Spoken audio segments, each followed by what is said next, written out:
Hi guys, నేను doctor బిందు. So మీ అందరూ west బెంగాల్లో ఒక లేడీ డాక్టర్కి జరిగిన ఇన్సిడెంట్, అతి దారుణంగా చనిపోయిన ఇన్సిడెంట్ వినే ఉంటారు. అండ్ తను ఏమీ చేయలేదు పాపం. తను ఒక 36 గంటల డ్యూటీలో ఉంది. అండ్ ఆ డ్యూటీ టైంలోనే కొంతసేపు రెస్ట్ తీసుకోవడానికి తను ఒక సెమినార్ హాల్లోకి వెళ్ళి రెస్ట్ తీసుకోవడానికి వెళ్ళింది.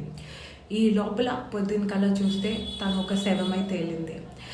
అసలు హాస్పిటల్లో ఇంత భయంకరమైన ఒక పరిస్థితి ఉందంటే చాలా విచిత్రంగా ఉంది. ఎందుకంటే ఒక సేఫెస్ట్ ప్లేస్ అనేది హాస్పిటల్ అని చెప్పొచ్చు. ఇప్పుడు మేము కూడా నైట్ డ్యూటీస్ చేసిన రోజులు ఉన్నాయి.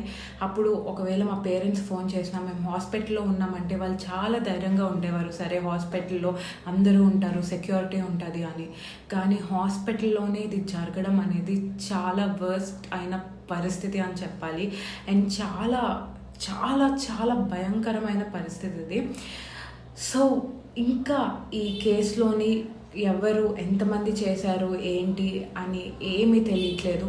ఒక పర్సన్ అయితే పట్టుకున్నారు, కానీ ఇది ఒకరు చేసిన పని కాదు అని చూసిన ప్రతి ఒక్కరు చెప్పగలుగుతారు ఈజీగా. ఎందుకంటే ఎక్కడ చూసినా బ్లడ్డే. సో ప్లీజ్ దయచేసి ఈ విషయం అందరికీ స్ప్రెడ్ చేసి తనకి జస్టిస్ వచ్చేటట్టు చేయండి.